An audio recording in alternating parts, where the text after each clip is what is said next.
خبير في أسواق النفط العالمية، أهلا ومرحبا بك. أهلا وسهلا فيكم. أهلين. أهلا بك سيد مازن، كيف تقيم هذا التذبذب في أسعار النفط العالمية نتيجة الأحداث الأمنية في العراق؟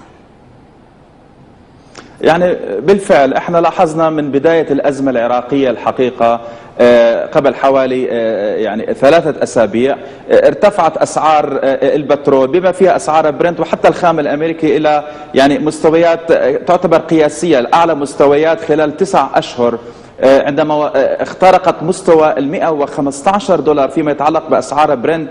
الحقيقة كان هنالك تخوفات في حينها من أنه تصل هذه المواجهات المسلحة بالقرب من الحقول النفطية المهمة في جنوب العراق. احنا بنعرف أنه معظم الحقول النفطية الرئيسية هي موجودة في جنوب العراق، في البصرة، في ميسان، في ذي قار وغيرها من المحافظات الجنوبية الحقيقة، وهي أدت إلى الارتفاع بشكل شاهدناه خلال الأسبوعين الماضيين، ووصلت إلى أعلى مستوى خلال 9 أشهر. لكن بعد ذلك لاحظنا يعني صحيح أن هنالك نزاعات مسلحة، استيلاء على مراكز أمنية هنا وهناك في شمال العراق، لكن طالما يعني كانت هذه المواجهات الحقيقة بعيدة عن المناطق النفطية الرئيسية، المراكز النفطية الرئيسية الحقيقة في العراق، لاحظنا تراجع أسعار البترول بشكل كبير. نتكلم عن 9 جلسات متتالية الحقيقة من يوم ما وصلت إلى مستويات المرتفعة اللي حكيناها حوالي $115، وسجلت بإغلاقات يوم الجمعة الماضي بنهاية الأسبوع الماضي مستوى إلى ما دون $107. طبعا نتيجة يعني انحسار المخاوف فيما يتعلق بتقلص الإمدادات العراقية من البترول وتصديرها إلى الخارج. صحيح أنه هنالك هواجس ما تزال موجودة حسب تقرير وكالة الطاقة الدولية، قالت يوم الجمعة الماضي أنه المخاوف ما تزال موجودة. صحيح أنه هنالك انحسار لمواجهات عسكرية قريبة من الحقول النفطية الجنوبية، لكن تبقى على المدى المتوسط والطويل أيضا هواجس تقلص الإمدادات العراقية موجودة، وهو ما يجعل أسعار البترول تستقر ولا تتراجع بشكل كبير، على الأقل تحت مستوى $100 للبرميل الواحد. نعم. طيب، السعودية وإيران أعربتا عن استعدادهما لتغطية أي نقص في إمدادات النفط قد يحصل من العراق. إذن لماذا نجد هذا التذبذب وهذه المخاوف في أسعار النفط العالمية؟ صحيح، يعني طبعا هذا سابق لأوانه التحدث عن يعني عملية سد حاجة السوق العالمي من البترول في حال كان هنالك تقلص للإمدادات العراقية. حتى هذه اللحظة لا توجد أي مخاوف، لكن المخاوف فيما يتعلق بالاقتصاد المحلي العراقي، يعني وجود استيلاء يعني قوة البشبركة في شمال العراق على مصافي بترول رئيسية، كركوك نعرف أنه مركز رئيسي للبترول. كل هذا راح يكون له تداعيات سلبية اقتصاديا على اقتصاد الحكومة العراقية. لكن تذبذب الأسعار بشكل عام جزء منه وجزء كبير منه كان له علاقة بالتداعيات والتطورات أيضا في العراق وعلى الساحة العراقية بشكل عام، ولكن أجزاء أخرى منه لها علاقة بأيضا تعافي ليبيا، خلينا نقول، في ضخ إمدادات جديدة بعد اتفاقياتها ويعني مع مجموعات مسلحة، وبدأ يعني قيامها بإصدار وتصديرها للنفط من موانئ كانت مقفلة الحقيقة لعام كامل، وبدأت بعودة الإمدادات من جديد، وهذا أيضا أدى إلى تراجع أسعار برنت والنفط الأمريكي بشكل عام. لكن الهواجس كما ذكرت من أي تطور في المستقبل فيما يتعلق على الساحة العراقية بيظل يعني تداعيات قائمة، ولكن يعني لا يمكن الحديث بمنأى عن الأوضاع والتطورات في الساحة العراقية بشكل عام. طيب، إلى أي مدى يمكن القول بأن العراق قد لا يتمكن من تحقيق أهدافه في إنتاج النفط على المدى البعيد؟ كله طبعا بيعتمد على التطورات. يعني حتى هذه اللحظة يعني الأمور يبدو من الناحية الأمنية مسيطر عليها. احنا بنتكلم عن الحقول الجنوبية، لا توجد هناك حقول رئيسية في المناطق اللي تم الاستيلاء عليها من قبل منظمة داعش، لكن هناك في المناطق الشمالية في إقليم كردستان تم السيطرة على مركز كركوك النفطي الحقيقة. لكن فيما يتعلق بصادرات العراق الرئيسية نتكلم عن 75% أو أكثر بقليل من صادرات العراق هي في المحافظات الجنوبية. نتكلم عن بصرة على وجه التحديد. لا يوجد هناك أي خطر مباشر حتى هذه الأيام الحقيقة.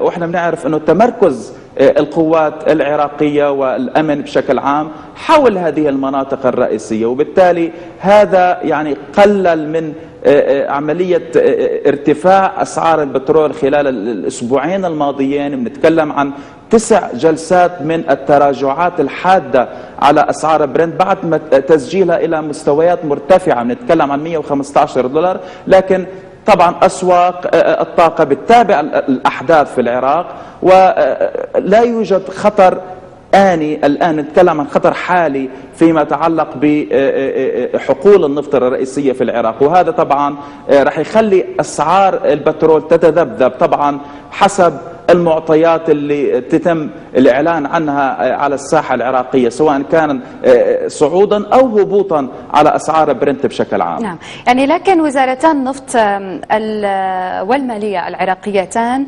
أكدتا انخفاض إنتاج النفط العراقي إلى نحو 30% بعد خروج حقول كركوك من سيطرة حكومة بغداد. هل تعتقد بأن إيران ستستغل ذلك، وأنها لا سيما أنها تحاول رفع إنتاجها في أوبك؟ إيران حتى اليوم هي ثالث مصدر يعني من ناحية القوى الإنتاجية في منظمة أوبك بعد المملكة العربية السعودية وأيضا العراق. طبعا إيران لا تستطيع أنه تقوم بإنتاج كميات إضافية بمعزل عن اتفاقات مع الغرب. احنا بنعرف انه هنالك مفاوضات هنالك فيما يتعلق بالملف النووي الايراني. لا تستطيع بنهاية المطاف ان تقوم بانتاج كميات اضافية من البترول، سواء كان من اجل زيادة حصتها في منظمة اوبك او حتى لسد الحاجة في حال تم تقلص الامدادات العراقية فيما يتعلق باسواق الطاقة.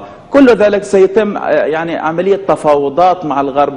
لكن أنا برأيي حقيقة أنه صحيح أنه إيران تستطيع أن تقوم بسد الحاجة في حال طبعا تقلص الإمدادات العراقية، لكن المملكة العربية السعودية أنا بتوقع الحقيقة هي جاهزة فعليا وتشغيليا الحقيقة في زيادة حصتها في حال كان هنالك تقلص في الإمدادات العراقية. كان هنالك في السابق قامت المملكة العربية السعودية بسد حاجات لما كانت الأوضاع في الشرق الأوسط كانت تعاني مشاكل الحقيقة، حتى في حال الوضع في ليبيا عندما استولى مجموعات مسلحة الحقيقة في شرق ليبيا. يعني بنتكلم عن حقول شرارة ورأس لانوف. قامت المملكة العربية بزيادة حصتها ولو بشكل طفيف من أجل سد هذه الفجوة في الامدادات.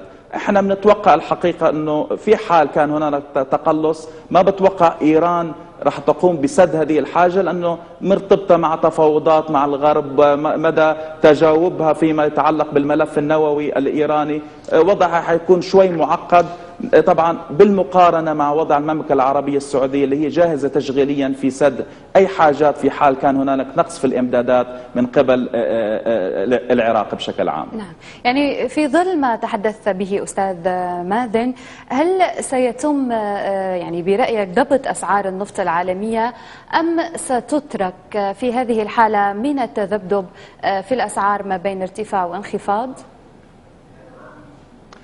إذا شفنا احنا الحقيقة يعني أسعار البترول خلال الأعوام الثلاثة الماضية لاحظنا استقرار برنت فوق مستوى $100. طبعا كان ذلك من غير يكون هنالك أي أزمات في الشرق الأوسط أو أي تقلص في الإمدادات في منطقة شمال أفريقيا بما فيها ليبيا.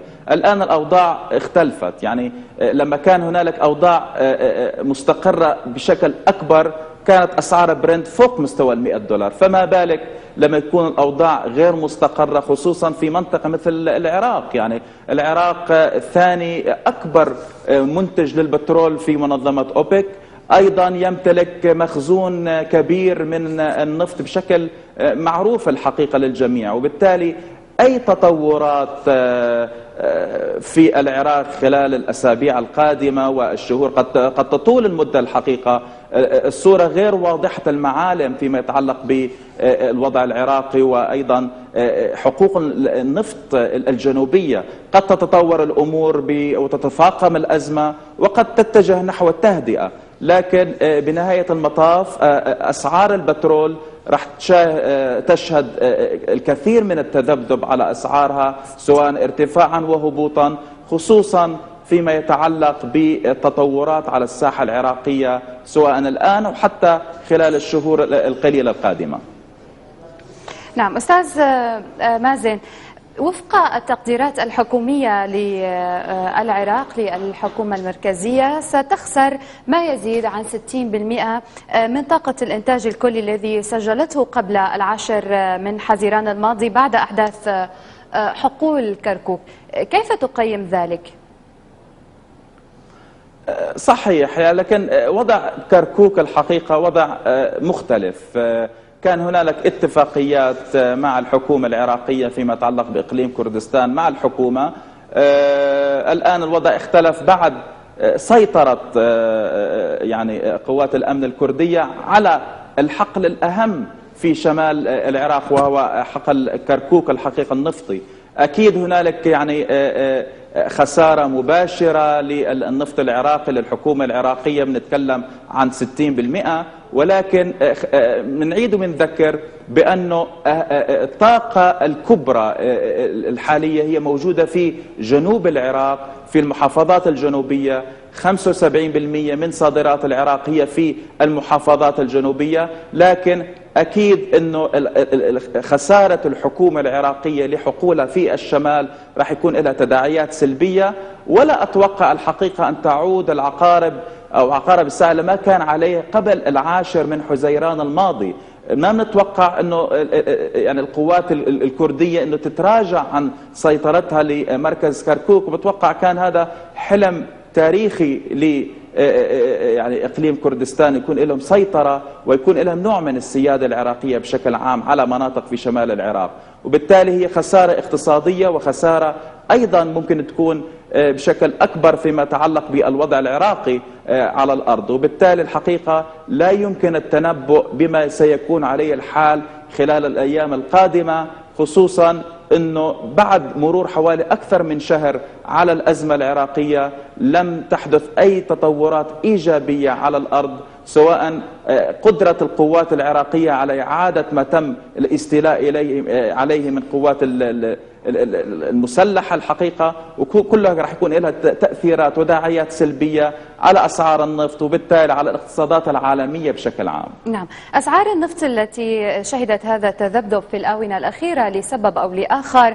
هل شكلت تباينات سعرية للنفط، هذه التباينات السعرية للنفط فارقا برأيك؟